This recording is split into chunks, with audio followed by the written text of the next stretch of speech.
नमस्कार साथियों, मैं राहुल शर्मा दिशा एकेडमी के इस प्लेटफॉर्म पे आप लोगों का एक बार फिर से स्वागत करता हूं। आप लोगों को जैसा कि थंबनेल में देख के समझ में आ ही गया होगा कि इस वीडियो में मैं एमपीपीएससी के बारे में सारी डिटेल्स आप लोगों को देने वाला हूं।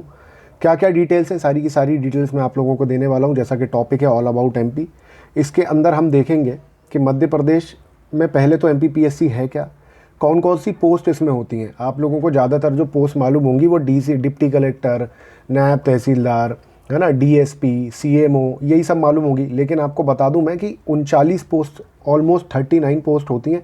उन सब के बारे में मैं डिटेल देने वाला हूं। एग्ज़ाम का पैटर्न कैसा होता है, फाइनल सिलेक्शन कैसे मिलेगा आपको, 2019 में किन पदों पर वैकेंसी निकाली है, मतलब वैकेंसीज तो आपको मालूम है, पर कौन सी वैकेंसी, मतलब कौन कौन से पोस्ट हैं जिन पर वैकेंसी निकाली है। सारी 39 पोस्ट पर वैकेंसी नहीं निकली है, इसलिए ये वीडियो एंड तक देखना आप लोगों के लिए बहुत आवश्यक है। और आखिरी में एक बहुत ही अच्छी बात, बहुत ही आप लोगों के काम की बात मैं बताने वाला हूँ, तो वीडियो को एंड तक ज़रूर देखिएगा। अब बात अगर करें कि भाई एमपीपीएससी क्या है, तो एमपीपीएससी के बारे में आप लोगों को मालूम होगा कि भाई ये आपका एमपी का स्टेट सर्विस एग्ज़ाम होता है, ठीक है। जैसे यूपीएससी होता है, यूनियन पब्लिक सर्विस कमीशन, तो एमपी भी हमारा स्टेट का, मध्य प्रदेश का पब्लिक सर्विस कमीशन है, ये आप लोगों को मालूम होगा। अब इसके अंदर एमपीपीएससी मैंने आपको बता दिया। अब अगर हम यहाँ पर बात करें तो यहाँ पर 4 कैटेगरी में एग्ज़ाम होते हैं। कैसे कैसे, उनके बारे में मैं बता देता हूँ आपको। पहले तो आपका एमपीपीएससी वाला जो होता है ना, सिंपल वाला। दूसरा एक होता है आपका फॉरेस्ट का, Madhya Pradesh forest service commission, ठीक है। तीसरी अगर मैं बात करूं तो इसी का एक इंजीनियरिंग वाला होता है, मध्य प्रदेश इंजीनियरिंग वाला, सर्विस वाला। और एक होता है इसमें मेडिकल का, ठीक है। तो ये 4 एग्ज़ाम्स एमपीपीएससी कंडक्ट कराता है, एमपीपीएससी के अंडर ही रहते हैं, लेकिन इनके जो क्राइटेरिया हैं वो अलग अलग है। एमपीपीएससी का अलग है, फॉरेस्ट के लिए अलग है, इंजीनियरिंग के लिए अलग है और मेडिकल के लिए अलग है। चलिए अब बात करूं अगर मैं आगे की एग्ज़ाम का पैटर्न कैसा होता है, तो एग्ज़ाम का पैटर्न आप लोगों को सबको मालूम ही है। इसमें क्या होगा, एग्ज़ाम पैटर्न में भाई प्री का एक एग्ज़ाम आपको देना पड़ेगा, फिर आपको मेंस का एग्ज़ाम देना पड़ेगा, फिर आपको इंटरव्यू, उसके बाद में आपको इंटरव्यू देना पड़ेगा, ठीक है। अब मैं अगर बात करूं आपसे कि एग्ज़ाम पैटर्न को थोड़ा सा और अगर हम डिस्क्राइब करें तो ये हो गया आपका प्रीलिम्स का एग्ज़ाम। प्रीलिम्स का एग्ज़ाम पेपर 1 आपका जो होगा, 2 पेपर होते हैं प्रीलिम्स में आपके, एक सी सेट का पेपर होता है और एक आपका जीएस का पेपर होता है। तो जीएस के पेपर में आपको 200 मार्क्स, मतलब यहाँ पर 100 प्रश्न आपको सॉल्व करने रहते हैं और यहाँ पर भी 100 प्रश्न आप लोगों को सॉल्व करने रहते हैं। एक बात यहाँ पर ध्यान देने वाली ये है कि अगर इन 100 में से जैसे आपने 99 प्रश्न भी सही कर दिए, लेकिन यहाँ पर इन 100 प्रश्न में से आपने 40 प्रश्न सही नहीं करे, तो भी आप डिस्क्वालीफाई हो जाएंगे। एट द एंड में आप लोगों को बात ये यहाँ पर ये बताना चाहता हूँ दोस्तों कि आपको ये जो पेपर 2 है, सी साइट का जो पेपर 2 है आपका, इस पेपर 2 में 40% मार्क्स आपके कम से कम होने चाहिए। नहीं तो आप पेपर 1 में भले ही 99 मार्क्स, 99 क्वेश्चन भी सही करेंगे तो भी आपका सिलेक्शन नहीं होगा। तो सी साइट पे भी हमें बराबर से ध्यान देना है। और एक बात और आप लोगों को बता दूं कि प्री एग्ज़ाम्स का मेंस से कोई रिलेशन नहीं होता। अब मैं बात करूंगा आपके मेंस के एग्ज़ाम की, तो मेंस के एग्ज़ाम में यहाँ पर आपको देखने पड़ेगा, आपको जीएस का पेपर 1 जो कि 300 नंबर का आपका होगा, पेपर 2 वो भी 300 का होगा, पेपर 3 वो भी 300 का होगा, पेपर 4 ये एथिक्स एंड इंटेग्रिटी का पेपर होता है, ये आपका 200 नंबर का होता है। उसके बाद आपका होता है एक हिंदी का पेपर, ठीक है, वो भी आपका 200 नंबर का रहेगा। और फिर एंड में आपका हिंदी ऐसे राइटिंग का एक पेपर होता है। अब अगर हम यहाँ पर इसको और अच्छे से देखें तो इस पेपर के लिए, पेपर 1 के लिए आपको मिलते हैं 3 आवर्स, 3 घंटे इसके लिए मिलेंगे, 3 घंटे इसके लिए आपको मिलेंगे।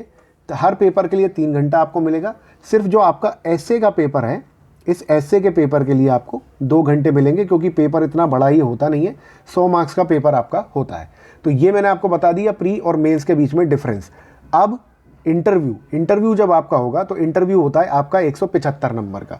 175 नंबर का जब आप इंटरव्यू दे देते हैं, उसके बाद जब फाइनल सिलेक्शन होता है, तो फाइनल सिलेक्शन में मेंस में आपके 1400 में से कितने नंबर आए हैं, इंटरव्यू में आपके 175 में से कितने नंबर आए हैं, और फाइनल कट ऑफ जो लिस्ट है वो 1575 नंबर की बनती है। इसमें से आपके कितने नंबर आए हैं उसके बिहाफ पे आपका कट ऑफ निकलेगा, फाइनल कट ऑफ, और फाइनल कट ऑफ लिस्ट जारी की जाएगी, जिसके बाद आप अपनी पोस्ट, जो भी आपको वैकेंसी है, जो वैकेंसीज निकली हैं जिन पोस्टों पे, अगर आपका सिलेक्शन हो जाता है तो वहाँ पर आपको सिलेक्शन मिल जाता है। आपके नंबर के अकॉर्डिंग, आपके कितने नंबर आए हैं, आपकी रैंक के अकॉर्डिंग आपको आपकी जो पोस्ट है वो आपको मिल जाती है।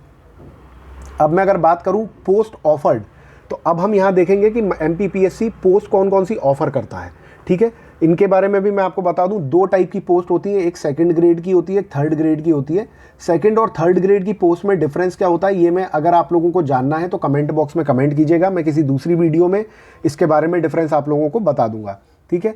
तो पहली पोस्ट जो कि सबका सपना है वो है डिप्टी कलेक्टर। डिप्टी कलेक्टर के बाद भाई DSP, assistant commissioner of cooperative, assistant registrar of cooperative, labour inspector, CMO साहब, chief municipal officer, assistant director, chief executive officer, ये डिस्ट्रिक्ट पंचायत के अंदर होते हैं, ठीक है। बात करेंगे हमारे BDO, block development officer, assistant director public relations के, assistant director women and child development के, child development project officer, child development से रिलेटेड जो भी प्रोजेक्ट चलते हैं उनको एक ऑफिसर के अंडर में वो चलाए जाते हैं, तो वो ऑफिसर, एरिया का कोऑर्डिनेटर, ठीक है, असिस्टेंट जेल सुपरिटेंडेंट, ठीक है, ये जेल से रिलेटेड रहते हैं, डेप्यूटी रजिस्ट्रार, कोऑपरेटिव इंस्पेक्टर या कोऑपरेटिव एक्सटेंशन ऑफिसर भी होते हैं, ट्रांसपोर्ट के sub inspector, assistant labour officer, district registrar. और हम बात करें तो भाई ये आपके एम्प्लॉयमेंट ऑफिसर होते हैं और एक एरिया के ऑर्गेनाइजर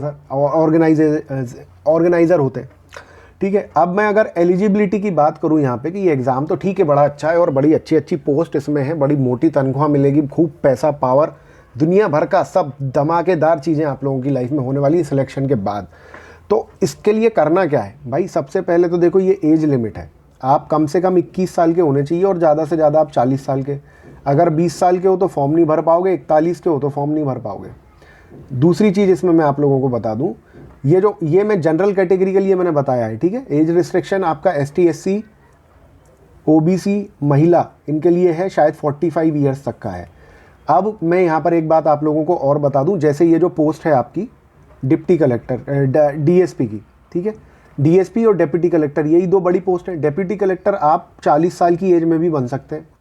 DSP के लिए आपकी अधिकतम आयु 33 साल है, 33 साल के बाद आप नहीं बनेंगे। महिलाओं के लिए शायद 35 है, अगर मैं गलत हूं तो उसके लिए मुझे क्षमा कर दीजिएगा। अगर 35 नहीं है तो कमेंट बॉक्स कर दीजिए, कमेंट में कमेंट कर दीजिएगा महिलाओं की आयु कितना, थोड़ा सा मुझे कन्फ्यूजन है, लेकिन पुरुषों के लिए 33 साल है, ठीक है। यहाँ पर बस एक यही बेसिक डिफरेंस था।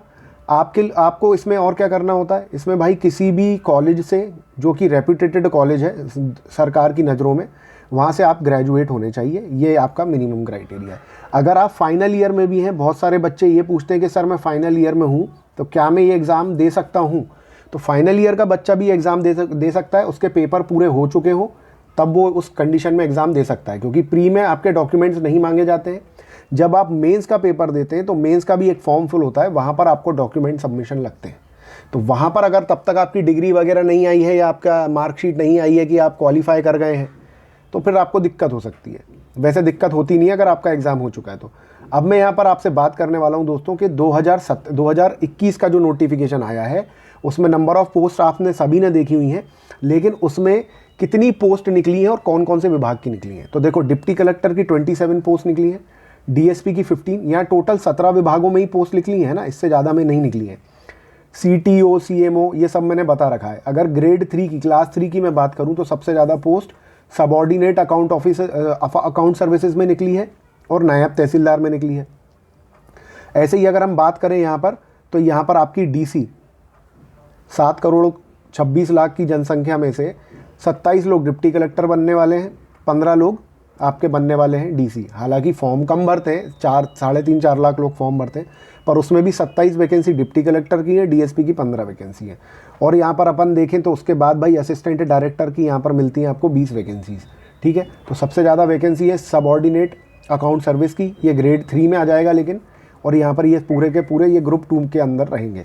तो ये पोस्ट सारी की सारी मैंने आप लोगों को बता दी है यहाँ पर। और मैं देखता हूँ कोई सा क्वेश्चन अगर छूटा होगा तो मैं इसमें आप लोगों को देखिए क्या क्या क्लियर कर चुका हूँ। कितने पद, वैकेंसी 21, फाइनल सिलेक्शन कैसे होता है, एग्ज़ाम का पैटर्न मैंने बता दिया, कौन कौन सी पोस्ट है ये मैंने आपको बता दिया।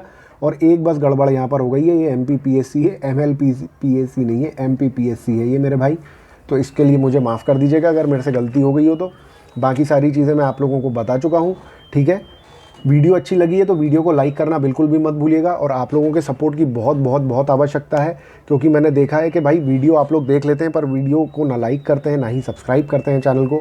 और अब मैं आप लोगों को बताने वाला हूँ, जो मैंने आपको कहा था कि आप एंड तक रुकिएगा, तो मैं अब आप लोगों को यहाँ पर थोड़ी सी डिटेल में अपने बारे में नहीं, मतलब जो मैं आप लोगों को बताने वाला था उससे रिलेटेड डिटेल मैं आप लोगों को दे देता हूँ। देखिए, MPPSC से संबंधित अभी हमारी एक टेस्ट सीरीज़ चल रही है, बहुत ही बढ़िया टेस्ट सीरीज़ चल रही है, जो मात्र 250 रुपये आपको पे करना है उसके लिए, और आपको 50 टेस्ट मिल रहे हैं, 50 टेस्ट और 30 इंग्लिश मीडियम वालों के लिए, जिसमें से 20 आपके टॉपिक वाइज रहेंगे, मतलब यूनिट वाइज टेस्ट रहेंगे आपके, ठीक है, यूनिट वाइज। 20 आपके FLT हैं और 10 आपके स्पेसिफिक टॉपिक से मतलब ये है कि देखिए, हर सब्जेक्ट के अंदर कुछ टॉपिक ऐसे स्पेसिफिक होते हैं जिस पे MPPSC का विशेष फोकस होता है, तो 10 टेस्ट उसके हैं। अब अगर मैं बात करूं कि इंग्लिश मीडियम में क्या है, तो इंग्लिश मीडियम वालों के लिए मैं आपको बता दूं कि इंग्लिश मीडियम की जो 30 टेस्ट आपको मिलने वाले हैं, उसमें 20 तो आपके यूनिट वाइज टेस्ट हैं और 10 आपकी FLTs हैं, है ना। और ये जो ग्रुप बना हुआ है, ये कॉमन ग्रुप मैंने बनाया है, तो मतलब कुल मिला के आपको 80 टेस्ट सीरीज़ मिल रही हैं। अगर आपकी इंग्लिश अच्छी है तो 30 आपको ये वाले टेस्ट भी देखने को मिल जाएंगे। आपकी हिंदी अच्छी है तो हिंदी मीडियम वालों के 50 टेस्ट आप लोगों को देखने को मिल जाएंगे।